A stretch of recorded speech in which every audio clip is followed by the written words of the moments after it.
Este vídeo demonstra o extremo do que acontece quando um homem não sabe aceitar um não como uma resposta de uma mulher. Era dia 29 de maio de 2020 e Lisboa estava mergulhada no mistério. A polícia procurava desesperadamente Beatriz Lebre, de apenas 24 anos. Onde é que esta jovem poderia estar? O silêncio gritava e a ausência de pistas tornava a missão quase impossível. Mas a verdade viria ao de cima de uma forma brutal e grotesca. O corpo de Beatriz, quando foi finalmente encontrado, estava irreconhecível, com evidentes marcas de violência. Quem é que teria sido capaz de tamanha atrocidade? Essa é a grande pergunta que eu te vou responder ao longo do vídeo. O assassino era um jovem que desenvolveu uma fixação por ela depois de uma tentativa de aproximação falhada. Será que isto pode ter tido origem num possível não que Beatriz lhe tenha dado? Se foi, será que a forma como este jovem lidou com o não foi da forma mais violenta e sádica que alguma vez Portugal iria ver? Esta é a grande pergunta para este vídeo. Sejam bem-vindos e bem-vindas a mais um vídeo do Oba! Tive doente há uns dias, pessoal, desculpem a minha voz, não sei se notam que está um bocado nasalada, se calhar já não notam, mas espero que vocês estejam bem. Vamos falar do caso de Beatriz Lebre e de Ruben Couto. E este vídeo, prepara-te, porque é uma conversa que o mundo anda a ter em Portugal já há alguns dias no que toca a relações e até há abordagens que homens têm perante mulheres e até pensamentos. Nós não vamos tocar muito nisso, mas este caso roça muito em determinadas polémicas que têm vindo a acontecer. E então, vamos lá. Vocês já sabem, vocês rebentaram com um likezinho no último vídeo, eu disse 117 likes e vocês mataram completamente. Muita gente chegou ao canal, isto é bom sinal, quer dizer que estamos a crescer, mas também temos que ir com cuidado, porque não podemos desvalorizar as pessoas que começaram comigo e eu irei sempre valorizar isso, os primeiros, os que continuam aqui a comentar e a dar sempre a vossa opinião. Aos novos, espero que vocês gostem e que fiquem também ao longo do tempo, mas vamos agora para o mais importante, que eu sei que vocês não vieram aqui para me ouvir a falar coisas, vieram aqui para me ouvir falar do caso de Beatriz Lebre. E é precisamente isso que nós vamos fazer agora. Antes de mais, vamos conhecer um pouco de quem é que era esta vítima, Beatriz Lebre. Nascida a 7 de junho de 1997, na cidade de Elvas, no Alentejo. Mesmo junto à fronteira com a Espanha, cresceu num ambiente sereno, mas com uma energia muito própria. Desde cedo, Beatriz demonstrou uma ligação profunda com a música, especialmente a tocar piano. Ela era uma artista e muito apaixonada pela sua arte. Podemos mesmo dizer que era o sonho de Beatriz e era algo que ela se via a fazer no futuro. Ela queria tornar-se uma pianista de renome internacional e não se limitou a sonhar. Entre 2007 e 2015, estudou na Academia de Música de Elvas, onde se dedicou anos ao aperfeiçoamento da sua arte, sempre com o olhar posto num futuro que ela acreditava ser possível. Em 2015, ela deu continuidade a este sonho numa universidade em Évora, onde acabou mesmo por ingressar no curso de música com especialização em piano. Mas agora, continuando, vocês já sabem como é que estas coisas funcionam. Muitas das vezes nós temos sonhos, mas certas oportunidades, e principalmente em Portugal, e não é estar a querer dizer que pode não acontecer, mas em relação à música às vezes pode se tornar um bocadinho mais difícil tu ingressares em determinadas áreas. E então, um pouco por isso, e com o tempo, e talvez também com um pequeno incentivo familiar, Beatriz tomou uma decisão difícil. Deixou a música e virou-se para a psicologia. E era precisamente isso que ela estava a fazer. Mudou de cidade para Lisboa, de ritmo e de vida. Entrou no ISCTE, que é o Instituto Universitário de Lisboa, e passou a viver a mais de 200 km da sua terra natal. Foi também graças à ajuda do seu tio que conseguiu mudar-se para Lisboa, ficando mesmo num apartamento na zona de Chelas. A mudança foi grande, mas Beatriz não perdeu o foco. Terminou a licenciatura em Psicologia em 2019. Podia ter parado por aí, mas não. Logo a seguir iniciou um mestrado de Psicologia Social e das Organizações também na mesma universidade. Como podemos ver o perfil psicológico de Beatriz, começamos a entender que ela era uma pessoa perseverante, que conseguia tomar determinadas decisões quando tinha que tomar, e para além disso temos também descrições que as pessoas faziam dela. Era uma pessoa muito reservada, empenhada, tinha uma enorme sensibilidade e força interior. Para além disso, e também algo corrobora estas mesmas qualidades que ela tinha, ela, para se manter em Lisboa, arranjou um trabalho na Disney Store do Centro Comercial no Colombo, onde começou mesmo a trabalhar em setembro de 2019, entre turnos e aulas, ia construindo passo a passo o seu futuro. Em paralelo, Beatriz não tinha desistido da música por completo, porque também estava no teatro e no coro dessa mesma universidade. Então podemos dizer que a Beatriz era uma pessoa que fazia muitas coisas, muito energética, também muito apaixonada pelo que queria. E agora a pergunta de todos, não é? Até agora A história está bastante positiva, temos uma jovem empenhada, forte e que parecia ter um futuro brilhante à sua frente, mas como em tudo na vida, às vezes nós encontramos com o mal e às vezes não conseguimos sobreviver. Principalmente foi o que aconteceu a Beatriz, porque durante o seu percurso no mestrado em Psicologia Social e das Organizações, Beatriz Lebre conhece um jovem de 24 anos que frequentava também o mesmo curso, Ruben Couto. Mas quem é que era este jovem? Quem é que era Ruben Couto? À primeira vista, Ruben destacava-se pelo seu carisma e interesses semelhantes aos da Beatriz. Partilhava o gosto pela música, pelas artes e mostrava-se profundamente envolvido em causas humanitárias. E vocês têm mesmo aqui como exemplo, este jovem chegou a participar num programa de voluntariado em Moçambique, onde permaneceu mesmo durante 46 dias a prestar auxílio a comunidades carenciadas. Ele terá num vídeo mesmo partilhado com amigos e familiares essa experiência que lhe mudou a forma de ver a sua vida, que é o vídeo que eu te vou mostrar mesmo agora. E algo me fascinou, que estava relacionado com os desejos que as pessoas moçambicanas muitas vezes tinham e que eram muito comuns para nós. E isso permitiu-me a mim refletir sobre a minha própria existência. E todas essas histórias me comoveram, principalmente quando as crianças me escreviam cartas no orfanato e a falar da minha pessoa, eu só as conseguia ler sem chorar quando voltei a Portugal. Para além disso, ele era fotógrafo, escritor e colaborava com crónicas em jornais, além de já ter trabalhado com figuras do meio artístico português. Como podem ver, pessoal, nós estamos aqui a começar a entender o lado da Beatriz e toda a questão psicológica de Ruben Couto. Era uma pessoa que gostava de ajudar, uma pessoa aparentemente altruísta, querida, simpática, com personalidade e, obviamente, que às vezes pode ser um red flag, óbvio, como às vezes pode ser realmente uma pessoa que quer modificar o mundo e quer também melhorar um pouco as coisas à sua volta. Vamos descobrir neste vídeo qual dos dois é que ele era. Como podem imaginar, eles foram criando uma amizade, começaram a estar juntos, até que, vocês já sabem, começa agora o início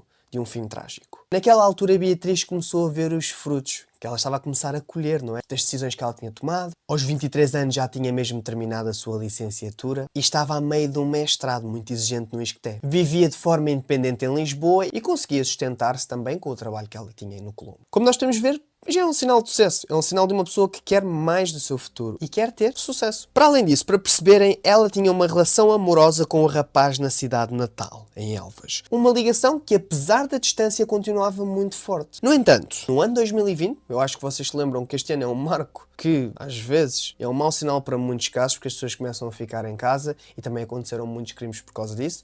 Mas vocês já sabem que eu estou a falar do Covid e que realmente limitou as pessoas e obrigou-as a ficar muito tempo em casa, e foi exatamente o que aconteceu também a Beatriz. Por outro lado, a Beatriz, que estava a viver com a sua prima, não era? Depois, durante um tempo, deixou de viver com ela, porque ela acabou por ir para Elvas, foi viver com os pais, mas Beatriz ficou sozinha em casa durante algum tempo. E foi mesmo neste contexto de isolamento que ela ficou em Lisboa bastante isolada. Ela continuava a sua rotina, entre aulas online, no mestrado e a gestão da sua vida pessoal, aparentemente com tudo sob controle. Mas sem imaginar que algo bem mais sombrio começava a desenhar nos bastidores da sua história. Para teres a noção, apesar da distância, a mãe da Beatriz e a Beatriz tinham uma ligação muito forte. Comunicavam todos os dias, falavam sobre as questões da vida, as dificuldades, o que é que ela fazia durante o dia. Eram muito chegadas nesse sentido. E eu conto-vos isto para vocês perceberem o que é que se adivinha aqui à nossa frente. Porque no dia 22 de maio, a Beatriz chegou à casa do seu trabalho, a part-time no Colombo, e nesse mesmo dia preparou o jantar e ligou à mãe. Falaram, ela não se queria deitar tarde, porque ela tinha no sábado combinado com os colegas da universidade fazer um trabalho de grupo. O grande problema no meio disto tudo, pessoal, é que a mãe de Beatriz não fazia ideia que isto iria ser a última vez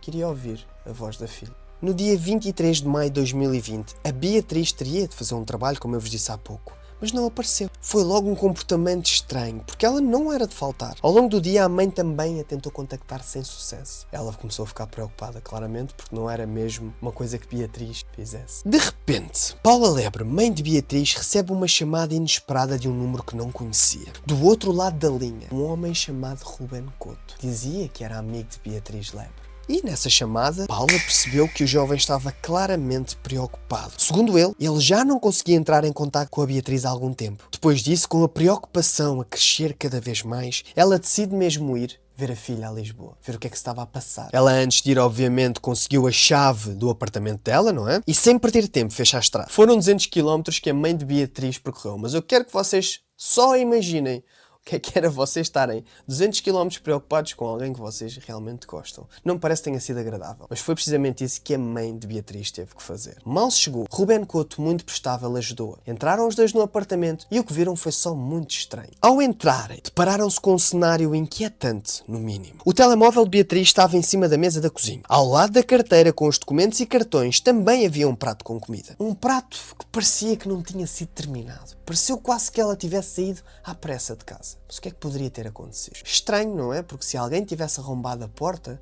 iria notar-se. Ou se alguém tivesse até estado presente ou tivesse havido uma luta. Mas não. O apartamento estava limpo.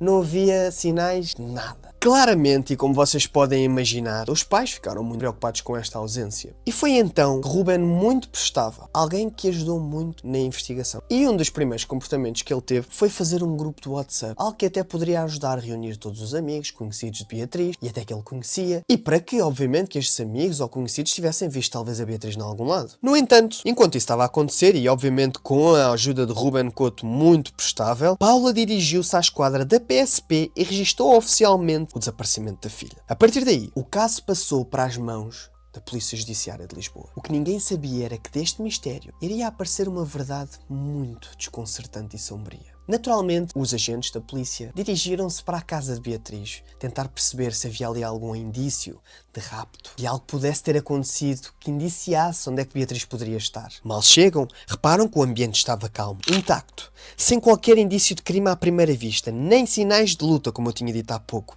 Não havia objetos fora do sítio. Nada que sugerisse que algo violento pudesse ter ocorrido ali dentro. No entanto, os inspectores obviamente sabem que muitas vezes os detalhes mais reveladores não estão no que se vê, mas no que se lê, e principalmente na leitura humana. Foi neste momento que decidiram analisar o telemóvel que Beatriz tinha deixado para lá. Era a prova, provavelmente, que poderia realmente dizer o que é que poderia estar a acontecer a Beatriz. Ao acederem às mensagens de Beatriz, descobriram algo bastante perturbante, poderemos dizer. E o que aconteceu foi que falta o teu likezinho. Desculpa.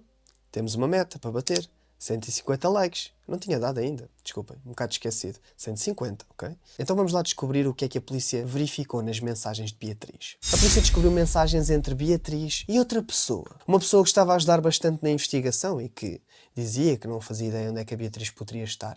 E era essa pessoa, Ruben Couto. E há aqui uma coisa que eu vos quero avisar, antes de ir para a frente com isto, e é aqui que se estrutura este caso em duas, eu não vou chamar teorias, mas duas questões, que era, se Ruben Couto era só amigo de Beatriz e Beatriz só queria ser apenas amiga de Ruben Couto e Ruben Couto estava a insistir um bocadinho mais, estão a perceber? Meio do género de You, da série, a ser um bocado stalker e nesse sentido. Ou que eles realmente eram namorados e ninguém sabia de nada. Agora, tu perguntas-me bem, Vasco, mas porquê é que então tu não consegues dar a certeza se eles tinham uma relação ou não? Porque na realidade ninguém na família sabia que eles tinham uma relação. A mãe diz muitas das vezes que não sabia que isso estava a acontecer e que na realidade era Ruben que queria fazer parecer que eles estavam numa relação. Por outro lado, há outras fontes que eu não posso dizer com a mais certeza que estão certas e que dizem que eles estavam numa relação. E então, a única coisa que vocês precisam de entender para perceberem o que é que vai acontecer a seguir é que Beatriz e Ruben Couto tinham realmente estado em contacto por mensagens no dia anterior ao desaparecimento. Para vocês perceberem, nas horas que antecederam o desaparecimento, Ruben mostrava-se particularmente insistente em querer encontrar-se com Beatriz naquela noite. A persistência foi o suficiente para os investigadores concentrarem a atenção nele. Afinal,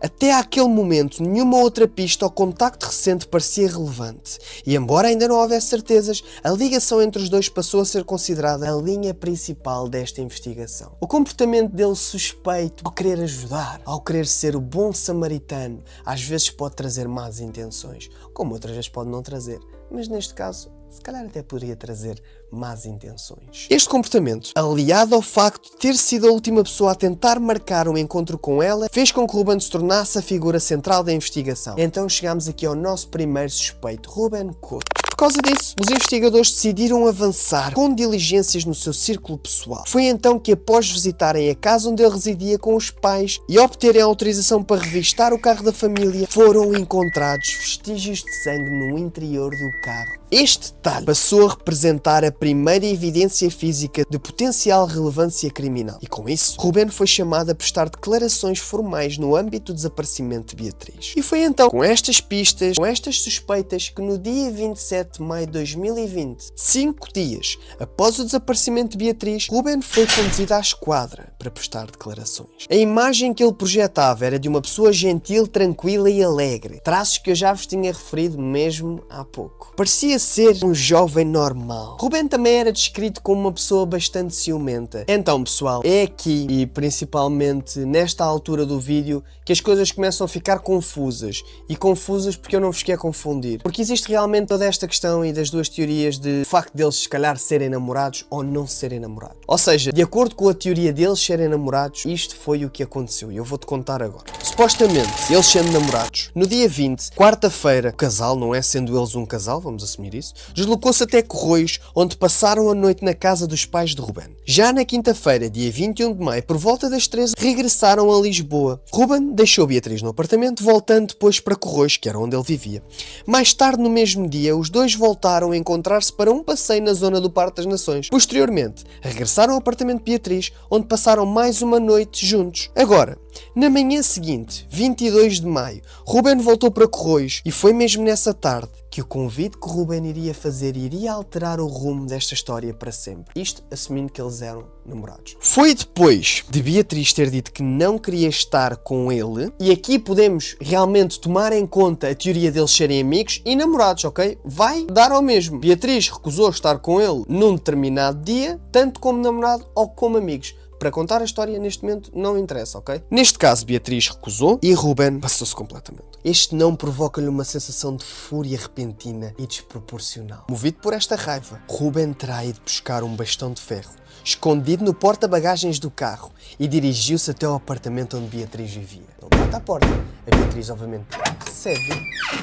Não é um estranho. E, obviamente, isto demonstra o facto de não ter havido uma entrada forçada, não é? Porque ela o conhecia. É neste ponto da cronologia que a narrativa se torna ainda mais perturbadora. A ação de levar consigo o bastão de ferro já levanta questões óbvias sobre a premeditação deste crime. A recusa de Beatriz em sair pode ter sido apenas o início de algo que se vinha acumulando. Talvez indícios de tensão, quer seja em termos de namoro ou até dele estar sempre a insistir como amigo e querer mais e ela dizer-lhe não. E então, precisamente de acordo com os depoimentos de Ruben Couto, os dois sentaram-se. No momento que à primeira vista aparentava ser uma visita normal entre dois conhecidos. Contudo, esta atmosfera foi brutalmente interrompida. Ruben aproveitou-se da distração da jovem, tirou dentro do seu casaco o bastão de ferro que havia trazido consigo e, no ato de extrema violência, desferiu múltiplos golpes na cabeça de Beatriz. O crime foi súbito, brutal e cometido de forma fria, com um instrumento trazido intencionalmente.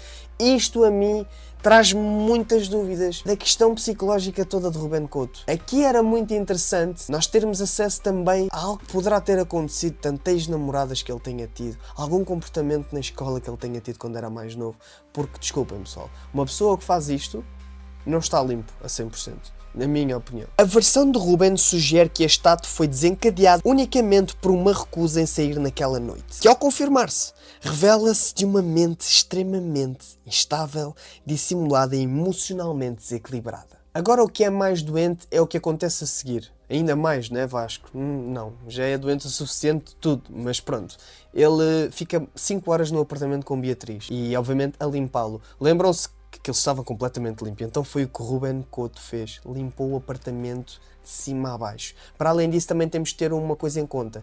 Era que, obviamente, Ruben Couto, sabendo que cometeu o crime, iria ter que sair do apartamento com um corpo. E então tinha que ser com cuidado e numa altura em que as pessoas não o vissem. O prédio tinha muitos apartamentos. E isso faz com que aumentassem as probabilidades dele ser descoberto. Então ele esperou mesmo pela altura certa. E saiu do apartamento mais ou menos entre as 3 e as 4 da manhã. Enrolou o corpo de Beatriz num lençol e colocou-o no porta-bagagens do carro. Como nós conseguimos perceber, a decisão de Ruben é planeada, é completamente calculada. Foi ali, nas águas escuras do Tejo, que Ruben descartou o corpo de Beatriz e também o bastão, numa tentativa desesperada de ocultar qualquer prova que o ligasse àquele crime. Depois disso ele foi para casa, deitou-se sobre a sua almofada, como se nada tivesse acontecido. No dia a seguir, e vocês já sabem o que é que acontece, o bom samaritano chega e Ruben Couto, acho, como se não tivesse acontecido realmente nada. E então, como eu estou a contar aqui, não é? Ele, durante este interrogatório, que são estas informações todas que eu estou a dar, ele admite não é o crime, admite o que fez e depois também diz onde é que escondeu o corpo. E nessa confissão, dia 28 de maio de 2020, as autoridades portuguesas iniciaram as buscas no Rio Tejo. Contudo, foi apenas no dia seguinte, 29 de maio, que um pescador local encontrou os restos mortais de Beatriz Lebre, a mais 3 km do ponto inicial indicado. Por volta das 3h30, a Polícia Marítima retirou o corpo da água, dando início à análise forense que revelou detalhes ainda mais perturbadores. De acordo com os médicos do Instituto Nacional de Medicina Legal, Beatriz apresentava severas marcas de agressão, com o rosto completamente desfigurado com múltiplos golpes. Verificava-se realmente um número superior aos golpes que Ruben Couto tinha dito inicialmente que tinha dado. Além das lesões da cabeça, foram identificadas marcas evidentes nos pulsos e nos tornozelos, indicando que a jovem tentou resistir, lutando pela sua própria vida até ao último instante. A brutalidade do crime foi de tal ordem que o corpo teve de ser identificado através da arcada dentária. Temos que também ter em conta, para além dos golpes que foram desferidos e que realmente foram muito brutais, mas também ter em conta que o corpo esteve dentro de água durante algum tempo e isso pode também ter ajudado a dificultar a própria identificação do corpo. Apesar de ele ter alegado que o crime teria sido motivado por uma simples recusa a um convite, o contexto e a violência empregada indicam uma obsessão muito mais profunda, provavelmente alimentada por um padrão de possessividade, ciúme e desejo de controle. E isto tanto podemos analisar como sendo uma relação ou como não sendo uma relação. Nós já vamos discutir isso mais à frente para as coisas também ficarem mais claras entre a informação que eu estou a dar, não é? Mas já lá vamos, ok? Estamos quase a terminar para perceber o que é que lhe aconteceu, não é? Ele foi preso. Depois da sua prisão preventiva, Ruben Couto foi encaminhado para o estabelecimento prisional de Lisboa, onde permaneceu sob constante vigilância. Nos dias que seguiram, ele demonstrou sinais de perturbação emocional, chegando mesmo a tentar tirar a sua própria vida. A tentativa foi rapidamente detectada pelos guardas durante uma ronda, permitindo que ele fosse socorrido a tempo e conduzido aos cuidados médicos. Após o incidente, as autoridades reforçaram a vigilância sobre ele, realizando rondas com maior frequência numa tentativa de evitar uma nova ocorrência. Eles tentaram de tudo, não é? Porque estavam a ver que o comportamento de Ruben poderia voltar a repetir-se. Eles não queriam isso, então iam verificar sempre se Ruben estava bem ao longo da noite. Agora, o grande problema, que eu acho que vocês não estão a perceber bem, mas na noite de 5 de junho, na sua cela, durante a ronda das 23, Ruben foi encontrado sem vida. Agora a grande questão é que Ruben, na ronda anterior, estava vivo, estava tudo bem. Foi de uma ronda para a outra que aconteceu alguma coisa. Será que ele se matou? Ou foi algo mais que pode ter acontecido? A notícia da sua morte foi confirmada pouco depois e rapidamente chegou aos meios de comunicação. Levantando também, obviamente, uma grande questão é que será que houve aqui algum envolvimento de alguém e tivesse forçado a ida de Ruben Couto para fora deste mundo? Ou se realmente ele se tentou matar? De facto, ele teve esse comportamento da primeira vez. Será que a primeira vez foi mesmo? Mas vamos assumir que até foi. Pode ter realmente acontecido ele se ter tentado matar outra vez. Ou alguém ter feito algum favor. Não sei realmente, não vou estar a dizer, mas a forma como a morte dele aconteceu foi toda muito estranha, não é? Até o próprio advogado o admitiu. Não quero estar a discutir isso, obviamente, quero discutir uma coisa muito importante, que para mim é o elefante deste caso. E o grande elefante deste caso é se eles eram realmente namorados ou não eram. E claro, pessoal, que saber esta verdade interessa. Interessa porque há muitos jovens que passam por isto. E podemos dizer que mulheres passam por isto. Homens podem passar por isto, que é realmente teres alguém que está a andar atrás de ti e não te está a largar e pode mesmo tomar estas proporções. De qualquer das formas, se eles realmente tinham uma relação que realmente ninguém sabia da existência dessa relação, os pais não sabiam, os amigos também não sabiam e na realidade fica um bocado dúbio, não é? Porque de um lado muitas pessoas diziam que não sabiam. De qualquer das formas aconteceu um crime brutal e como vocês podem ver é um crime que toda a gente tem medo que pode acontecer, tanto que tu estejas a namorar e realmente a mulher ou o homem faça uma coisa que a mulher ou o homem não goste e a pessoa toma medidas drásticas e mata essa pessoa. Isto demonstra que Ruben Couto também não era uma pessoa estável emocionalmente, porque levares o não e premeditares mesmo o crime, porque ele levou uma arma para atacar a Beatriz. Claramente que ele a queria matar. A grande questão é, será que ele já tinha feito isto? Qual é que era o histórico dele? E é esta a discussão também que temos que ter. E de qualquer das formas, eu tive também muito cuidado, porque quando as pessoas morrem, os familiares é que ficam. E às vezes nós falarmos, não é? As pessoas que falam destes casos, torna-se tenso para nós, como muito mais para a família, porque a família outra vez, se calhar às vezes tem contacto com o caso outra vez, e neste caso Eu tento sempre não desrespeitar, obviamente. Às vezes a verdade do caso tem mesmo que ser dita, não é? Mas neste caso, a mãe de Beatriz disse que não queria mesmo que dissessem que eles eram namorados, porque não havia realmente provas concretas sobre isso e ela não tinha indícios disso. Por isso eu também queria respeitar um bocadinho mais nesse sentido, porque já sabem, quando se comete um crime, quem fica cá são os familiares a arcar com as consequências, tanto de serem os pais de Ruben, não é? Que foi o agressor e o assassino. De qualquer das formas, pessoal, espero que tenham gostado. O que é que vocês acharam deste caso? Deixem-me a vossa opinião. Qual é que vocês acham que é a vossa teoria? Se vocês conhecem, até sei lá, pessoas que conheciam a Beatriz e o Ruben, que tenham também mais informações, obviamente que para uma questão mais de nós entendermos também a verdade. Nunca conseguimos chegar à verdade absoluta. E espero que estejam bem. Qual é que é o próximo caso? Se querem que eu fale, estou a adorar o vosso apoio, vocês têm sido incríveis, o canal está a crescer cada vez mais e vocês nem sabem o quão isso significa para mim, porque isto já desde muito jovem é o meu sonho, é ser realmente youtuber e vocês estão a conseguir que eu realize este sonho. Por isso, muito obrigado, até à próxima e vemo-nos na próxima quinta. Vamos ver se eu consigo postar este vídeo na quinta, porque vai ser um vídeo gigante. Um abraço!